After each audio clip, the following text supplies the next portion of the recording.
Welcome into Kitchen Talk Pickleball Edition. I'm your host, Caitlin Miller, and this week joining us is Brian Harper, the Chief Operating Officer of Competitive Social Ventures, which is the team behind Pickle and Social. Brian, thank you so much for coming on.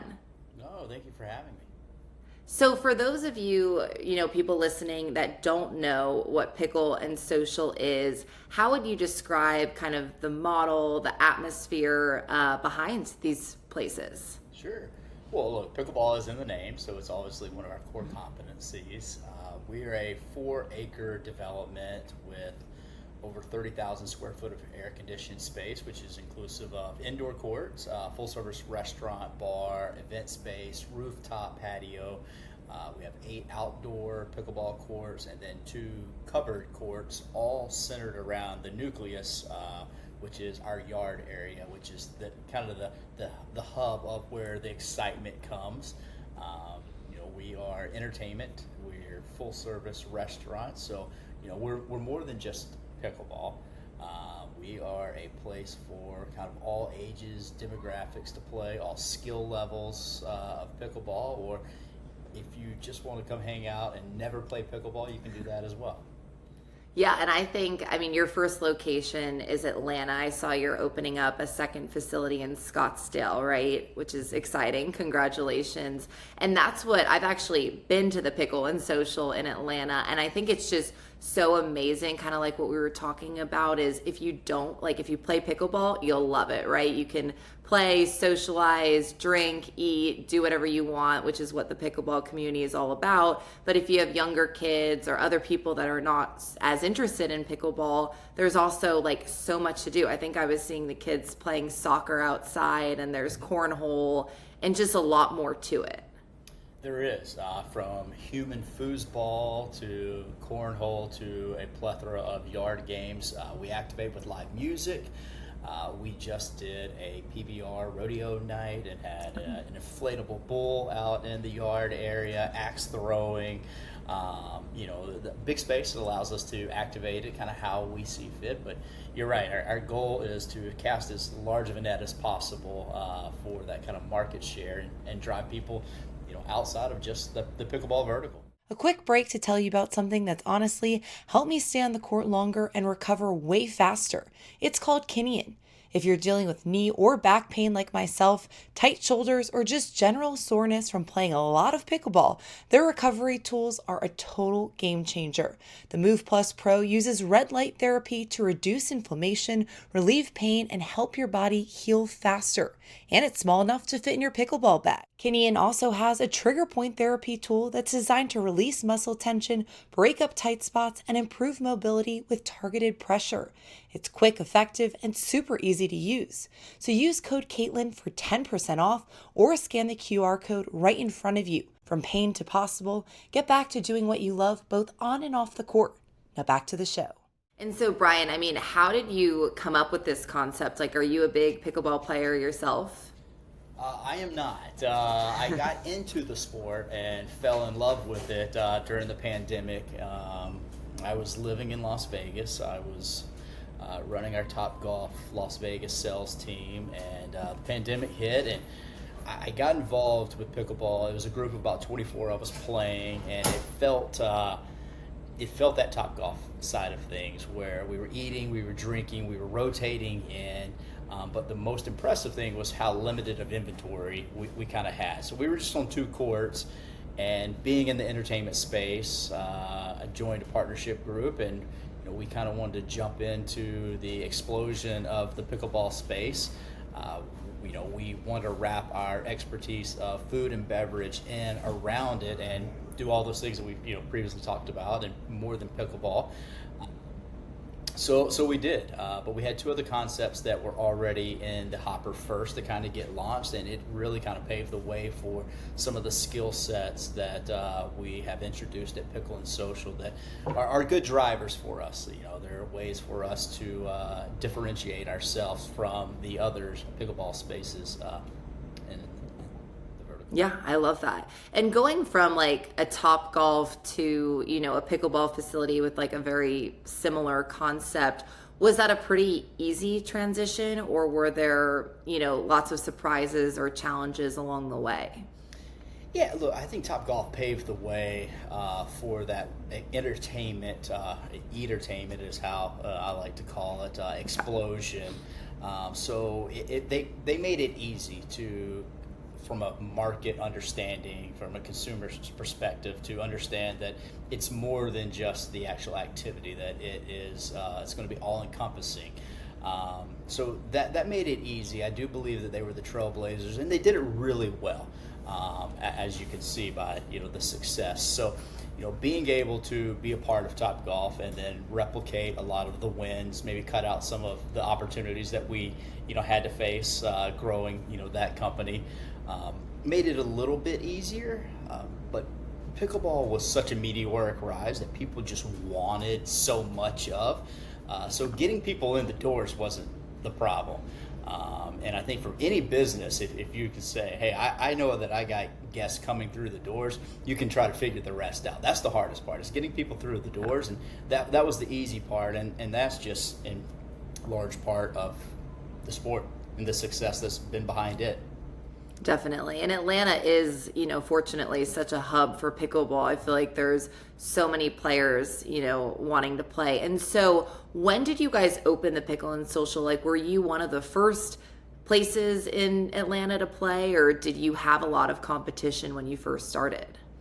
We were one of the first kind of pickleball venues, really on the indoor side. That was the one that everybody was trying to go to, is who could be kind of the biggest, the best of the indoor space. There were a couple others that kind of beat us to the punch in terms of pickleball, but we were the first in terms of the full service restaurant and bar side of things. So we opened in December 2 years ago, so we're getting up on our 2-year anniversary, and we've learned a lot along the way. Since opening, there's obviously been a plethora of additional, venues and competition that have come, in the market. As you spoke, Atlanta's just such a hub for it. So we have seen a rise in that space, mainly on the membership model component of the pickleball vertical. So only one or two other that are truly dedicated to the hospitality of the F&B component. Okay. But still, that there's an inventory depletion that you have to fight for. So how do you stay competitive in something that's growing so fast, places opening left and right? What is your edge for that? Well, I think in Eatertainment in general, the ability to reinvent yourself every so often is marquee to success. I think of Vegas and a casino and how they rearrange the games, how they change the carpet out, restaurants, different lounges. They just rebrand themselves. Same ownership groups, they just rebrand themselves. And you don't need to go to that extent, but you have to be able to recreate yourself. And being in the food and beverage side of things, that's easy. We can always change the culinary experience. We can always change the beverage program. We can rotate limited time, offerings. We can rotate seasonal offerings. We can do that at a dime to always kind of stay ahead of the curve and identify with the trends. Having that entertainment component outside of just pickleball as well allows us to adapt and change, whether that's live music, the different genres, or the different activations we can offer within our space, where as the rise of pickleball venues continue to come, I think some of the other conceptual ideas are going to have a little bit harder time to be able to do that, because they are just pickleball. And unless you are really strategically changing the game at which how it's played from a competitive standpoint, or the programming on the court itself, it's going to be difficult. And that ability to adapt is what I think we have, the best weapon we kind of have in the holster. Yeah.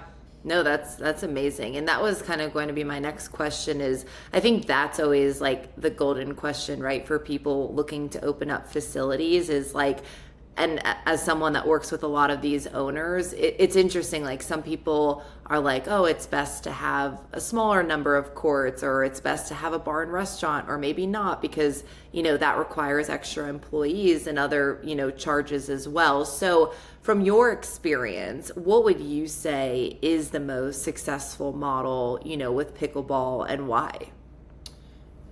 Well, that's a million dollar question. I think if I had that completely solved, we would have, opened as many of these things as possible. We're still trying to figure that out. Yeah.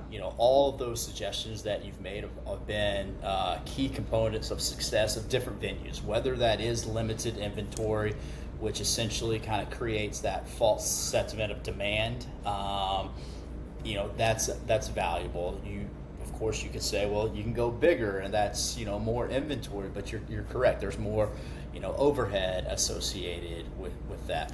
I think from someone who has been to Pickle and Social and has experienced our first one, it's probably not the prototype. I think getting smaller in terms of court inventory, not to a 6, 7, or 8, but somewhere in the middle between there and where we currently are of 18. Consolidating the space, kind of bringing that core nucleus of energy to a little bit tighter, and have everything kind of foster off of that is an opportunity. I don't think the membership model is. I think that has a lower ceiling for success because there's a cap to it.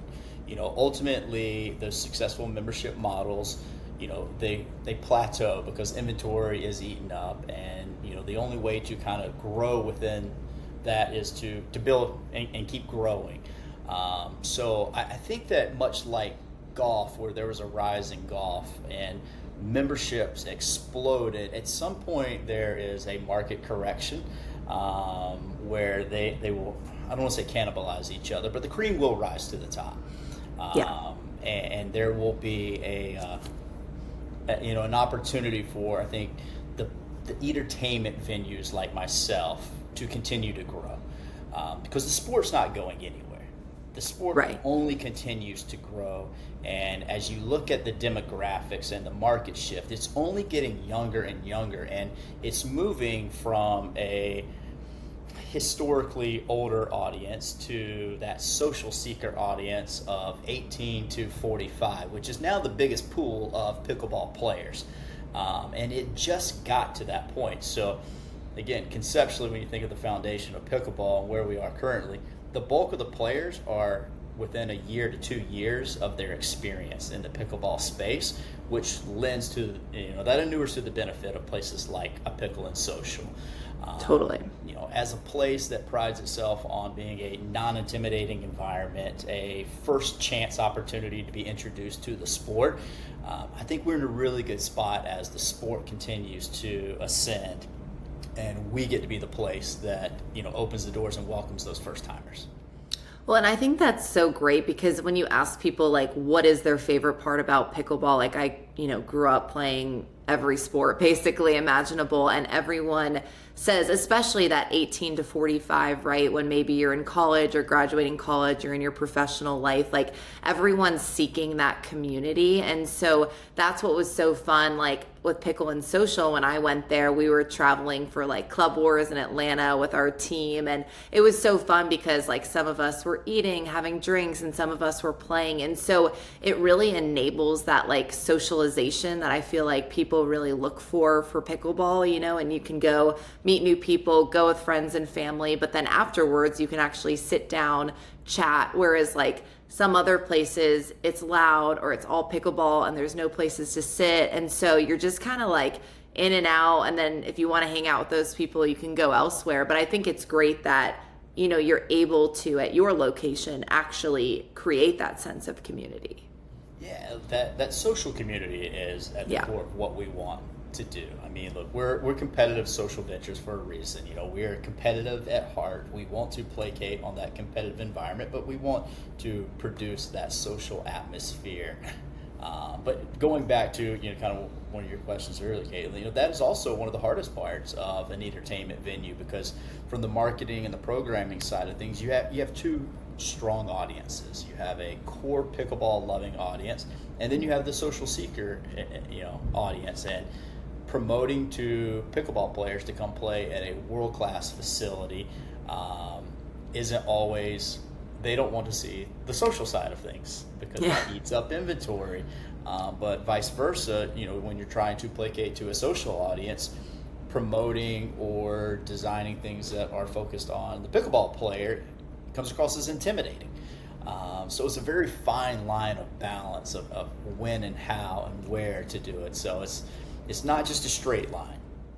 I know, and it's very difficult because I truly believe this industry is driven by the amateur player, right? But then you have your 4, 5, whatever plus player that's probably looking to like get reps in and practice before a tournament or whatever. But then you have, which I feel like there's more of that, person starting out for the first time or plays once a week and just wants that social aspect. So I guess that's kind of like the key ingredient is like, where are your demographics in your area and how does that work? Because I was going to say, like, you guys are in a good position, right? You've been there for almost 2 years with Pickle and Social. You're building a brand, opening up your second location in Arizona. And for people like listening that maybe want to open up a facility and start a new brand, like, would you say it is too late at this point because the market is getting more saturated? I don't know this ever too late. I think, again, you have to be different. You have to carve out a niche. I think of it as a hotel. At its core competency, they all do the same thing. But there's a reason why people have brand loyalty. There's a reason why people pay a premium dollar. And there's a reason why some people, go to where they stay. So I don't know that it's ever too late, but you have to find your niche and you have to be a little bit different. But you also can't be naive to think that, one of the biggest thing in business is supply and demand. While the demand is really high, this is one of the first times that supply is catching up. And I'm speaking termly just court inventory. Every HOA is building pickleball courts opposed to tennis courts. And if they're not building them from the ground up, they are converting. Every public park is doing it. And, the lowest, I guess, economic way to get your foot in the door is to do a retrofit of a venue. The economics of taking over some of these large industrial buildings or old retailers, that's a lot cheaper than to build a ground up build like a Pickle and Social. And those continue to populate. Now, albeit they're not popping up at the rate that they used to. Used to hear conceptually a different one a week, and that has absolutely been slow rolled. Because again, I think that there is that market correction. If we're not on the cusp of that, we're in it already. I think you're seeing that with the manufacturers, the retailers, the professional players, contracts, sponsorship. It's all getting to that point where, again, the cream will rise to the top. So I don't think it's too late, but you can't be naive to think that it's just the golden parachute and the gold rush of pickleball and you can jump in.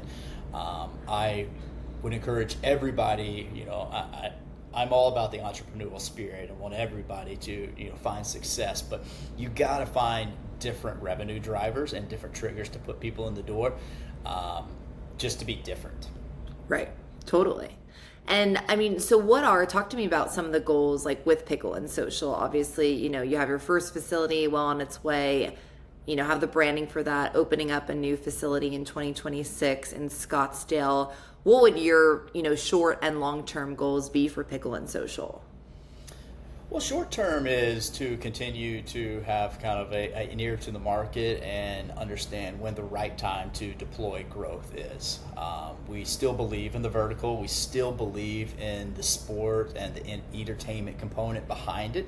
But is it the right time to deploy all your resources to it? And only time, will tell on that front.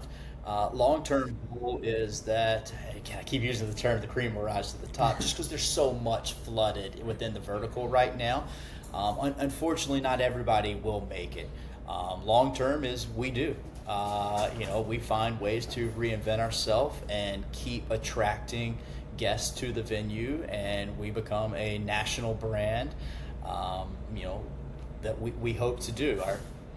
While the West Coast and Scottsdale is out there, I think after that it is really focused on the Southeast, where that is our home. That is where our other brands have scaled, where they're at 3 to going on 4 venues apiece, and we see the same for Pickle and Social.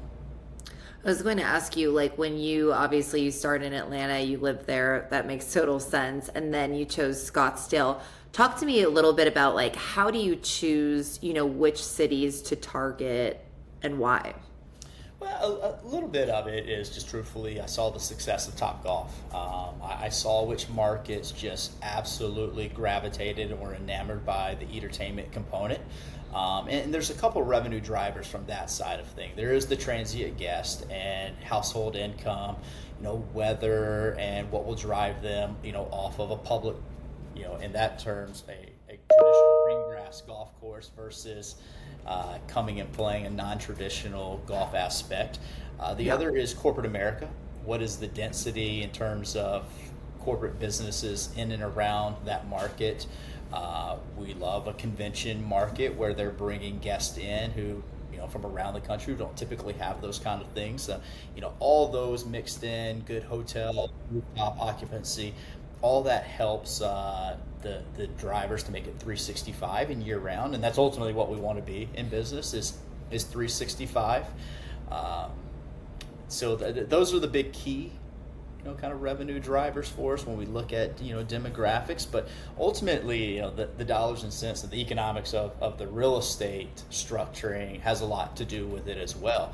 And we saw that, and a lot of that I think is why pickleball in the commercial space blew up so much. It was how willing is a municipality want somebody, Right.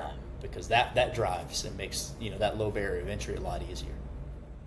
And what is something, obviously you've been in the entertainment industry for a while. Is there anything about the pickleball community specifically that kind of stands out to you versus a Topgolf or maybe another sport that you've worked with? I think repeat business, right Yeah. off the rip. Topgolf, and I don't want to misquote it. At one point during my life cycle there, we averaged about 1.2 annual visits per year, which essentially means it's a destinational place. It's a place that people want to come to. They're going to come back every year. They're going to have a great time, but whether it was the time, the price, whatever it was, they only came back once a year. You don't see that in pickleball. You see that community that want to come back over and over and over again. They find a home and they want to continually visit that home. So that's one of the biggest differentiators that I see. Now, that is also a double-edged sword because you're shrinking the inventory ability when it's the same nucleus of people coming over and over. But again, that is a strategic business of how you drive those loyal followers to your non-peak times so that you are maximizing opportunity and not having people just come cannibalize your premium times. Definitely. And I know, like, when we came to the Pickle and Social, I think, reserved courts ahead of time and were able to get a table easy. Now, for those repeat customers that, live in Atlanta or nearby, is there a membership option, or is it you come in every time and you pay when you come in? No, there is a membership model. Okay. We are one of the few that I know that kind of walk the balance beam of both. You're either kind of all memberships or you're all kind of transient walk-in guest, reservation only. We do have a membership model, but it's really driven for that AM player, that open to noon. Based on the seasonality, we go a little bit longer, sometimes shorter, but it's very truncated to a certain time frame, and it works for that audience. It's not a membership model that's built for everybody. Unfortunately, those of us who have to work, it doesn't fit for everybody, but it fits for our business model. Yeah, no, that's amazing. It really was like such a a cool, I've never personally been to a place that was that large. You said you have 18 courts, right? We do. That's amazing. And then how did you choose like the recreational activities outside of pickleball? So I think you said you have the life-size foosball type concept. How did you come up with those? Because that's very unique too. The market tells us. The market tells us, and it's different at every market that we go to, what they gravitate to. You know, whether that is the cornhole or the soccer or any of the different lawn games, the genre of music. Are they a sit back and relax, bring your own chair? Are they more of a get up and dance? Are they a beer community, you know, light or heavy? Or are they a wine versus a liquor? We listen to the market. You know, we don't go in with a we know it all attitude. Right. We adapt. We tell the team all the time that the way we do things today may not be the way we're going to do it tomorrow, and it's sure not going to be the way we do it, you know, next week. That flexibility and ability to adapt and listen and take that feedback and produce what the market wants is how you win. So the market tells us we don't have foosball at any other venue, but it works there. There's actually multiple components of soccer in Buford, and it's clearly a soccer community, and we placate to that. Yeah, well, that makes total sense. That's smart to do. And just one last thing before I let you go. What is the biggest lesson or piece of advice that you would give to someone after, opening up now 2 facilities? What would you offer to them that's kind of looking to get into this field? I guess if I go back to your question of asking, is it too late? I think it's too late to have a passion project and do it as a passion project to where you want to create something that your friends and buddy and make some money off of it. I think it's too hard at that point. The sport, the commercial aspect has outgrown that side of things. So if you're going to do it, you have to have a business plan. You have to have real background to drive, businesses there. And, I don't say that to deter anyone. It's just, you said it yourself, it's just harder. There's totally more competition than ever. Yeah. The idea of just throwing up courts and lights is gone. You have to be better than your competitors. So, think about it, prove it, write it on paper, sleep on it, consult with it. I was very blessed to be in a partnership group where, again, we didn't think that we had all the answers. So we traveled. We went and saw what other people were doing, and we took notes of things that they did really well. And look, every great idea is copied from somebody. And we tried to just do those a little bit better. And then in business, it's incremental gains. It's trying to be 1% better tomorrow than you were today. And again, just putting pickleball, I don't think is enough anymore. So, great sport. I think that there's different ways, and as the sport grows, there's going to be different avenues to get in and be able to monetize on the sport. It doesn't have to be from being a facility owner. But you're right. The times are tough right now, so make sure you're committed to it if you're going to do it. And if you're going to do it, you got to go all in. Totally. Well, Brian, it's been so great having you on. So insightful. I learned a lot, about the industry myself. So everyone, go check out Pickle and Social. And thanks for joining us, Brian. And stay tuned to see who will join us in the kitchen next time.